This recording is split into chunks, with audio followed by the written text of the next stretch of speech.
Welcome back to benjaminutes. My name's Benjamin, and let's chat for a minute. So I'm a little tired and a little delirious, which means it's the perfect time to try and teach you guys something. Why, you may ask? Good question. Chances are, if you spent any amount of time on the internet, you've probably seen someone copy and paste a series of ones and zeros in an attempt to look edgy. And this, of course, is binary. And today, we'll be learning how to translate things to and from binary. Look, you can trust me, I'm a programmer, as far as you guys know. No, wait, I actually am a programmer. I didn't mean to make that sound so sarcastic. I promise, I'm not lying. You can trust me. 1 second. See, look, I even got a bachelor's degree in computer science. You can trust me, even though it doesn't have the degree in it. But I promise I do have a degree. They don't put it in the thing for you, and these sleeves are super tight, and it makes me nervous about crinkling the paper. Yeah, I probably shouldn't have done that. You're actually super expensive, like thousands of dollars expensive. The point is, I know my shit. Probably. So what do you need going into this? Well, just basic math, really. Do you know basic subtraction? Do you know how to multiply by 2? There you go, you're good. You got everything you need. Let's bust out my handy dandy mini whiteboard. First, you want to start with 1 on the right-hand side because we're programmers and we do everything backwards. Multiply by 2, what do you get? 2. Multiply by 2, what do you get? 4. Multiply by 2, what do you get? 8. Who do we appreciate? I started running out of room, but just keep going until you get to 120. What am I doing? I could just do this on screen. But yeah, keep going until you have from right to left 1, 2, 4, 8, 16, 32, 100 and fuck. Thought I could do them all in one shot. 64 and 128 are the last two that you need. So now you may be asking, Ben, what the hell? There's a lot more than ones and zeros on this bitch. And to that I would say, shit, you're right. This isn't binary at all. But it's gonna let us convert something to binary. And now I say pick a number between 0 and 255. All right, you got your number?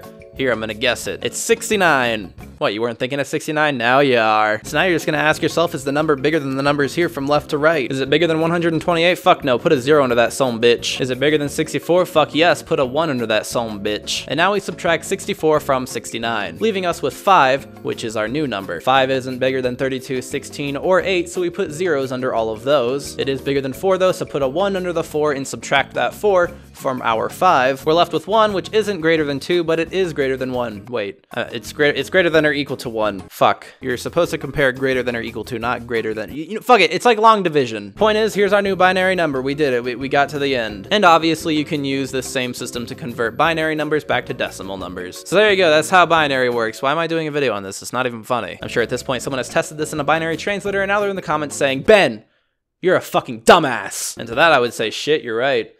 That has way more ones and zeros than I had. Guess it's time to burn my degree. But no, it turns out you're not translating the number 69 in this instance, you're translating 6 and 9. Computers are funny that way. And that's why you had twice as many ones and zeros as I had, because you had twice as many numbers. And now you're probably thinking, Ben, what the fuck? That's not even the right ones and zeros for 6 and 9. Shit.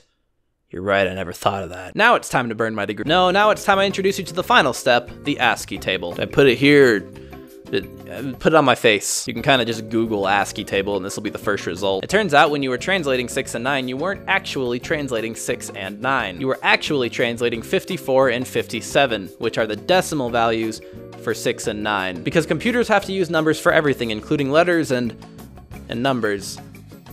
Yeah, it's a little confusing. Point is, when you want to translate binary, just use the numbers on the left to represent the characters on the right. You kind of just need this table. When we were translating 69, we were actually translating a capital E, because computers use numbers for everything, including letters, because fuck, I don't know, they don't know their alphabets, I guess. So next time your smartphone makes you feel dumb, just remember that it doesn't know its ABCs. So now you have the most useless skill, translating things into binary. I mean, unless you're a programmer, then it might be useful, but probably not. Wow, I did something actually kind of educational for once and not just blatantly stupid for a cheap laugh. I feel like I'm gonna be sick.